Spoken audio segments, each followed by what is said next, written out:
Toby trucks and trouble. Toby is a very cheerful steam tram. He isn't as big or as strong of some of the steam engines, but he's always happy to help and willing to work.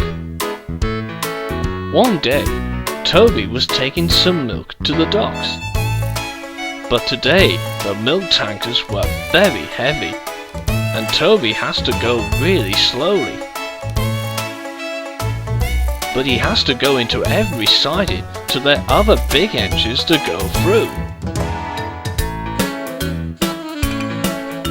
Toby stopped at the water tower for a drink. Arry and Bert oiled up alongside him.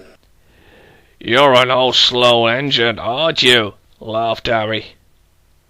"I can't go as fast as I used to be," said Toby. "Ha!" snickered Bert. "You're not even a proper engine. It's time you need retire," grinned Arry. This made Toby feel very worried and very sad. The next day, Toby was at Nafford Station with Victoria and Henrietta. They could see that Toby looked sad. "What's wrong, Toby?" asked Henrietta. "You don't look cheerful today," added Victoria. Toby told her what Arry and Bert said. Victoria and Henrietta felt very sorry for their friend. Then the Fat Controller came to see Toby.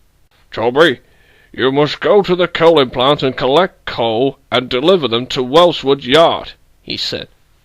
"Yes, sir," said Toby.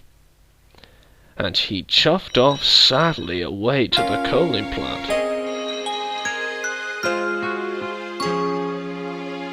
Toby arrived at the coaling plant. He buffered up to the trucks and pulled out of the depot.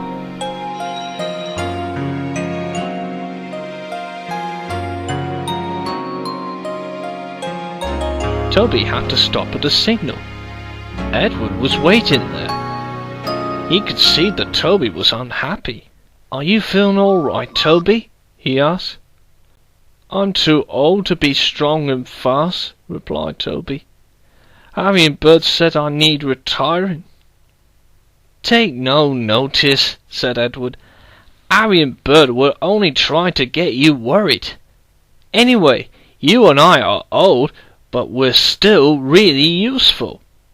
That made Toby feel better, and the two engines set off for Wellswood.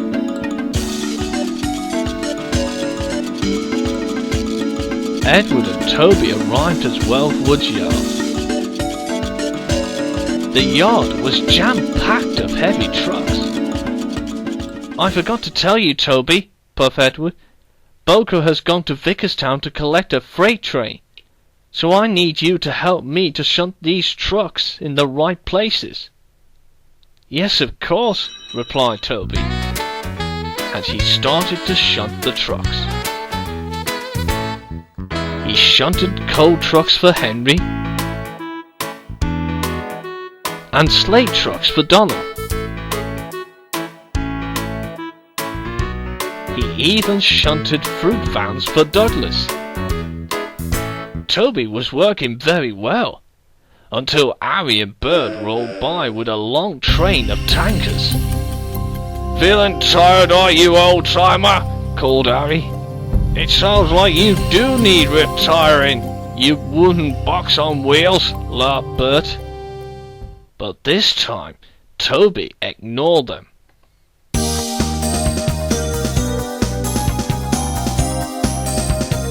But Arry and Bert were laughing so much that the tankers began to be troublesome. "Hold back," they giggled. The diesels pulled as hard as they can, but the heavy tankers dragged them to a standstill. They were stuck halfway up the hill. The guard went to telephone the yard manager. Edward was away to the docks with the loaded trucks, and Toby was left alone. When the yard manager came to see him, "Arry and Bert are stuck on the hill," he called. You need to push them to the top of the hill. I'll do my best, sir, said Toby bravely, and he chuffed off towards the hill. Toby arrived at the bottom of the hill. He buffered up behind the tanker trains. Toby is our back engine, snorted Arry. We want a proper engine, not an old wooden box on wheels, added Bert. But Toby didn't hear. I could do it, he puffed. And he pushed and he pushed. And as if by magic, Arry Bert and the tankers started to move. Toby pushed as hard as he could. Toby huffed and puffed and chuffed, but at last he pushed Arry Bert and the tankers right to the top of the hill. I've done it, he puffed. He was very tired, but he felt very proud. That evening, the Fat Controller came to see Toby.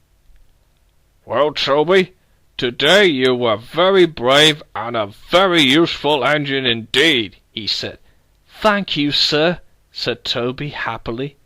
And thank you, Edward. You make my day the best day ever. That's all right, smiled Edward. That's what friends are for. As the two engines left, the Fat Controller had stern words for Arry and Bert. As for you two, he said, I have heard that you've been saying rude things about Toby. He may be old, but he's still reliable and really useful, and he proved himself like a proper engine today. We're sorry, sir, moaned Arry and Bert, and they truly were.